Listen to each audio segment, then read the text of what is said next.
गुरुवार 12 फरवरी 2026 आमिर खान के घर बॉलीवुड के सबसे ताकतवर प्रोड्यूसर करण जौहर और साजिद नाडियावाला चुपचाप इकट्ठा हुए थे। उनके बीच रणवीर सिंह, एकता कपूर, फरहान और जोया अख्तर, रितेश सेधवानी और जी के पुनीत गोयंका भी मौजूद थे। दोस्तों, ये कोई पार्टी या फिल्म की अनाउंसमेंट नहीं थी, बल्कि एक ऐसी फिल्म को बचाने की मीटिंग थी जो शुरू होने से पहले ही बिखर गई थी। तो हुआ कुछ यूँ था कि 3 साल पहले फरहान अख्तर और रितेश सेधवानी ने एक्सेल एंटरटेनमेंट के तहत डॉन फ्रेंचाइजी की तीसरी फिल्म पर काम करना शुरू किया और जाहिर है उनकी पहली पसंद शाहरुख खान ही थे, जिन्होंने डॉन और डॉन 2 को हिट बनाया था। लेकिन दोस्तों, खबरों के मुताबिक शाहरुख को नई स्क्रिप्ट पसंद नहीं आई और उन्होंने मना कर दिया, तो मजबूरी में उन्हें नया चेहरा ढूंढना पड़ा। फिर अगस्त 2023 में धुरंधर आने से पहले रणवीर सिंह नए डॉन के रूप में सामने आए थे और उनका टाइटल लॉन्च हुआ। उसके बाद तो 2 साल तक की तैयारियां, स्क्रिप्ट और प्लानिंग वगैरह चलती रही। इस बीच फरहान ने विक्रम वेधा वाले पुष्कर गायत्री के साथ कहानी पर काम करना शुरू किया और उस तरफ रणवीर अपनी दूसरी फिल्मों में व्यस्त रहे। इन सब बातों के बीच स्क्रिप्ट पर चर्चाएं अंदर ही अंदर चलती रही और अब दोस्तों 2025 में रणवीर की ब्लॉकबस्टर फिल्म धुरंधर आई, जो कि सुपरहिट हुई और जिसने 830 करोड़ रुपए तो भारत में ही और 1300 करोड़ पूरी दुनिया भर में कमाए। जिसके बाद डॉन 3 फिर सुर्खियों में आ गई और आते भी क्यों ना। आखिरकार जनवरी 2026 में फिल्म की शूटिंग जो शुरू होने वाली थी, लेकिन दोस्तों यहाँ सबको 400 वोल्ट का झटका तो तब लगा जब शूटिंग से बस कुछ हफ्ते पहले रणवीर ने अचानक फिल्म छोड़ दी, जिसके बाद एक्सेल ने तुरंत उन्हें 40 करोड़ का बिल थमा दिया। तुम्हारे हटने से जो नुकसान हुआ है उसके लिए हमें 40 करोड़ चाहिए, सारी तैयारियां तुम्हारे भरोसे शुरू हुई थी।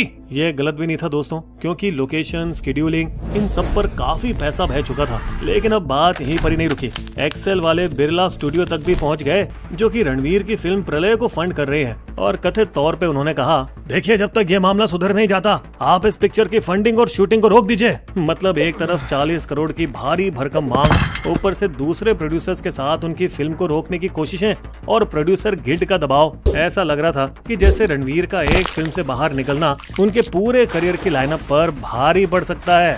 लेकिन अब ये जानने से पहले कि हमारे रणवीर सिंह ने पलटवार कैसे किया और ये लड़ाई आगे कैसे बढ़ी, दोस्तों बिस्बो को थोड़ा सा सब्सक्राइब, कमेंट और बेल आइकन तो दबाई दीजिए। तो खबरों की माने दोस्तों, तो रणवीर सिंह ने मामले को शांत करने के लिए बस कुछ रकम देने की पेशकश की थी। हाँ, मगर 40 करोड़ की मांग को उन्होंने ठुकरा दिया, ये कहते हुए, मैंने कोई भी एडवांस नहीं लिया समझे, इसलिए मेरी कुछ भी वापस देने की जिम्मेदारी नहीं बनती। बाद में रणवीर सिंह और फरहान की 2 घंटे लंबी मीटिंग भी हुई, लेकिन उससे भी कोई हल नहीं निकला। तब जाके प्रोड्यूसर्स गिल्ड ऑफ इंडिया आगे आए ताकि मामला बड़े कानूनी विवाद में न बदल जाए।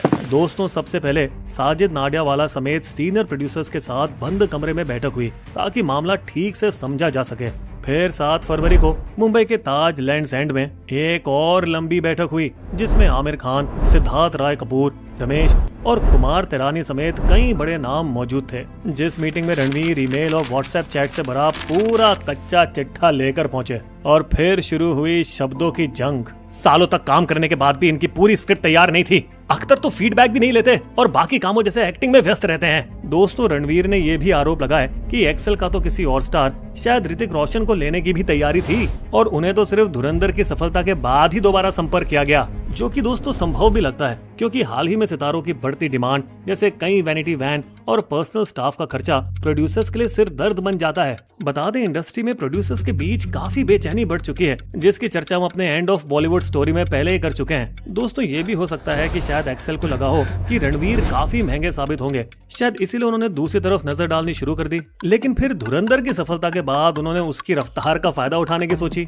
वैसे बता दें, बाद में ऋतिक रोशन ने इन सभी दावों को नकार दिया। मैं क्लियर करना चाहता हूँ कि मुझे डॉन 3 के लिए कभी अप्रोच नहीं किया गया। इस तरफ रणवीर ने संजय लीला भंसाली की बैजू बावरा का भी उदाहरण दिया, जहां उन्होंने 1 साल की तैयारी की, लेकिन फिल्म बाद में बंद हो गई, जिस पर फिर फरहान और रितेश ने भी पलटवार किया। सब झूठ है। रणवीर तीसरी पीढ़ी के डॉन को निभाने के लिए एकदम तैयार थे और उत्साहित भी थे। हाँ, और स्क्रिप्ट भी समय समय पर शेयर की गई थी और उन्होंने मंजूरी भी दी थी। ये भी बताया कि रणवीर की सहमति के बाद ही ग्राउंड वर्क शुरू हुआ और उस पर 40 करोड़ भी खर्च हुए। लेकिन सारी बैठकों के बावजूद कोई समझौता नहीं हो पाया, क्योंकि कोई भी झुकने को तैयार नहीं था। इसके बाद ही कई बड़े फिल्मी चेहरे आमिर खान के घर इकट्ठा हुए ताकि कोई बीच का रास्ता निकाला जा सके, लेकिन इससे भी बात नहीं बनी। और इसी मीटिंग के बाद एक्सेल एंटरटेनमेंट ने बिरला स्टूडियो से संपर्क किया और शायद ही उसी दबाव का असर था कि रणवीर सिंह ने फिर फरहान के स्टूडियो द्वारा बताए गए खर्चों का पूरा हिसाब मांगा। फिर गिल्ड ने भी इनकी लड़ाई से किनारा कर लिया और दोनों पक्षों को कानूनी रास्ता अपनाने की सलाह दी। वैसे दोस्तों बता दें कि अब तक ना रणवीर सिंह और ना ही एक्सेल एंटरटेनमेंट ने कोई भी बयान जारी किए हैं। कुल मिलाकर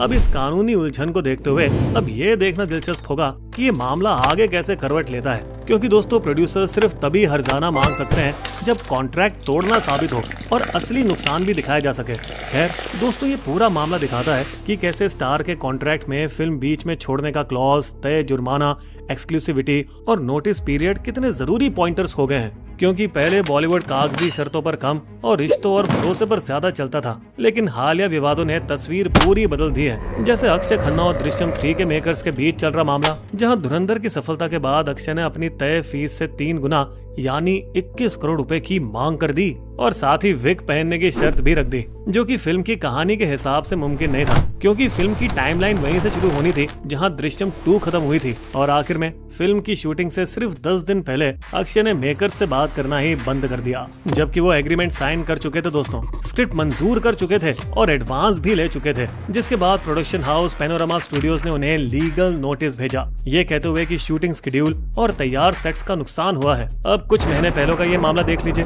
परेश रावल और हेरा फेरी 3 के मेकर्स के बीच का, जहां परेश परेशान हो गए क्योंकि पूरी स्क्रिप्ट ही तैयार नहीं थी, तो उन्होंने फिल्म छोड़ दी। 11 लाख का साइनिंग अमाउंट 15% के ब्याज के साथ लौटा दिया, जिसके बाद अक्षय कुमार के प्रोडक्शन हाउस ने उन पर 25 करोड़ का मुकदमा ठोक दिया, देरी और भरोसा तोड़ने का आरोप लगाते हुए। इस पर हमारी स्टोरी जरूर देखेगा। जिसके बाद फिर अक्षय कुमार ने आखिरकार साजिद नाडियावाला और कोरियोग्राफर डायरेक्टर अहमद खान की मदद से मामला सुलझाया और परेश को मनाकर फिर से फिल्म में वापस लाया गया। मगर अब लगता है दोस्तों कि बॉलीवुड में भरोसे और दोस्ती का दौर पीछे छूट चुका है। अब खेल चलता है प्रॉफिट लॉस के हिसाब से और मजबूत कानूनी कॉन्ट्रैक्ट्स पर। आपके क्या विचार हैं? कमेंट करके हमें जरूर बताइए।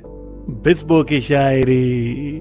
धुरंधर की क्या नैया चली, रणवीर के बढ़ गए भाव, डॉन 3 छोड़ खसक लिए, दे मूंछों को ताव। बॉलीवुड का ये जाल है मित्रों, ना हुआ कोई भी पार, पर प्रोड्यूसरों की लगती है लंका जब आता एक्स्ट्रा खर्चों का भार। हमारे वीडियो कंटेंट के सोर्सेस आपको डिस्क्रिप्शन में मिल जाएंगे।